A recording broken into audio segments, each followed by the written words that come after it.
KREM 2 News 10 at 10 begins now. Good evening. Thank you for joining us tonight for KREM 2 News 10 at 10, where we give you more news in less time. I'm Cody Proctor.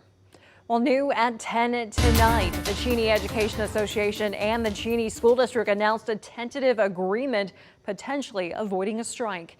In a joint statement sent out earlier this evening, the two said, quote, both teams have worked tirelessly to reach a tentative agreement that honors the needs of the parties involved. The teachers union posted on Facebook saying they'll meet with the school district on Monday to hear the details and have a ratification vote. The teachers union and the district spent the last almost 3 months negotiating to try to come to a mutual agreement for the next several school years. For much of that time period, the two groups weren't able to come to an agreement on increasing future salaries.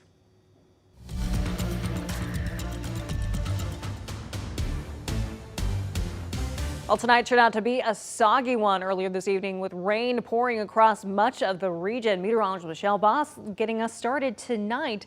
Will that be reflected as we head into the rest of the weekend, Michelle? We're looking at drier weather for this upcoming weekend, but it's going to feel a lot more fall-like. You're right. We picked up 0.05 of an inch of rain at the Spokane airport. Not a lot, but we will take what we can get. We still do have quite a precipitation or rainfall deficit across the region. But we saw some pretty strong winds earlier today as well, 40 to 50 miles per hour, depending on where you were. Most of the winds have calmed down significantly. Still a little bit breezy in Moses Lake, 15-mile-an-hour winds there, 14 miles an hour in Coeur d'Alene. Could see some gust up to 20 to 25 tomorrow, but it's certainly going to be less windy than what we saw today. Here's a look at satellite and radar. Dry weather right now.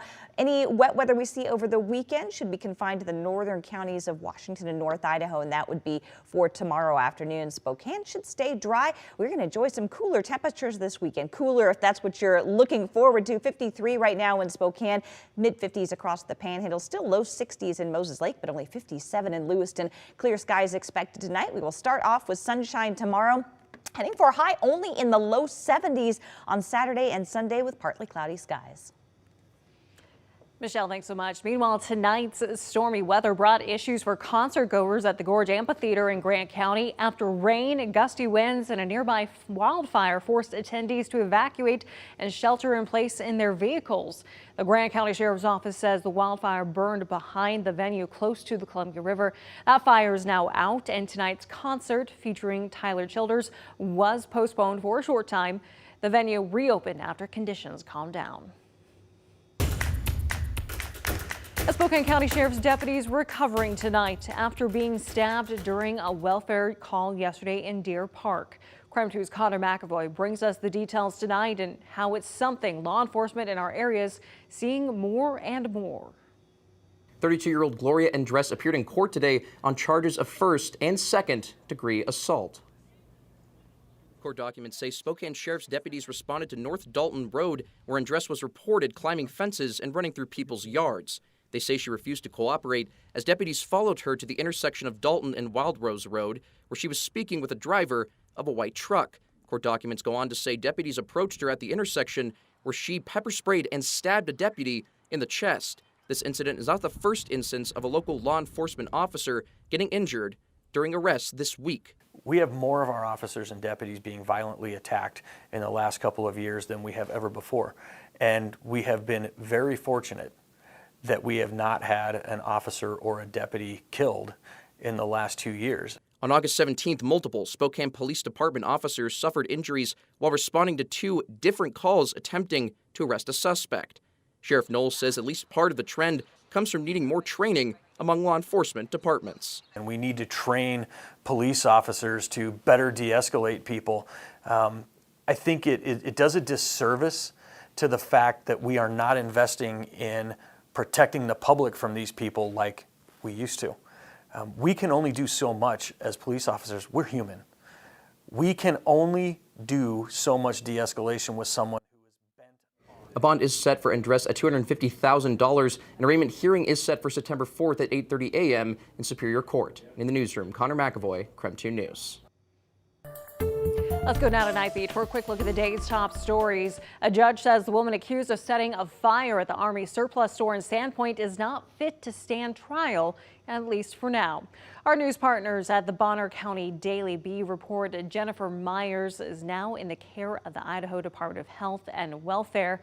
There, she'll go through treatment for up to 90 days. After that, a judge will decide how to move forward. If convicted, Myers faces up to 25 years in prison and a fine of up to $100,000. Spokane police arrested a man suspected of several armed robberies in the past month in north central Spokane. The 22-year-old man's accused of robbing a convenience store at gunpoint along with another business just a few days ago. Police arrested the suspect just after midnight using chemical agents to get him out of the apartment where he was staying. He's currently being held at the Spokane County Jail on first-degree robbery charges. And in North Idaho, Bonner County Commission Chair Luke Ummitt is stepping down from his District 2 position. He lost his bid for the Republican nomination for the seat. Now he won't serve the last 4 months of his term. The Bonner County Republican Central Committee is already working on a temporary replacement. At the top of the list is his rival, Ron Korn. And that was your Night Beat. To learn more about any of these stories, just head to our website, KREM.com. Tonight, a federal lawsuit's been filed against a Spokane County sergeant accused of beating a man until he had to be hospitalized. This is a story that we have been following since last fall. 62-year-old Kevin Hinton pulled over at Terrace View Park in Spokane Valley to take a nap when he was confronted by Sgt Hilton.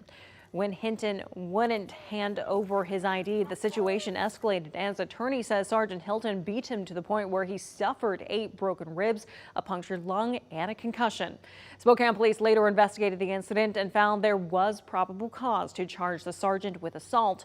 Since then, there's been no word from prosecutors on the next steps. However, Hinton filed a federal lawsuit against several parties, including Sgt Hilton, the Spokane County Sheriff's Office, the City of Spokane Valley, and the American Medical Response Ambulance Service. In that lawsuit, Hinton accuses them of several things, including excessive force, deliberate indifference, and negligence.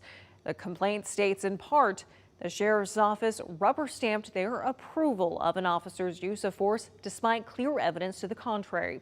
KREM 2 spoke with Hinton's attorney back in February. He said this incident left his client, quote, shaken to the core and that it should have never happened. Well, changes for inland Northwest hunters after the confirmation of chronic wasting disease in both North Idaho and in Washington. For the Evergreen State, most of the new requirements are in 3 game management units, including Mico Peak, Cheney, and Mount Spokane. Hunters and salvagers in this areas will be required to send in samples of any deer, elk, or moose. Either submit the whole head of the harvested animal or to extract the lymph nodes at the base of the skull. In North Idaho, a 9-day surveillance hunt starts tomorrow as Idaho Fish and Game investigates the first case of chronic wasting disease detected in Boundary County. 300 hunters who bought the special permits will be allowed to hunt here in hopes of getting 200 samples to track the disease. Well, looking ahead to next week, Spokane's newest police chief will be sworn in on Monday. In a unanimous vote, Spokane City Council voted to confirm Kevin Hall earlier this week. Mayor Lisa Brown announced Hall as her candidate for the position last month. Hall comes to Spokane from the Tucson Police Department with more than 30 years of experience. The mayor's office says Hall helped expand Tucson's mental health support to include homeless outreach and substance use response teams.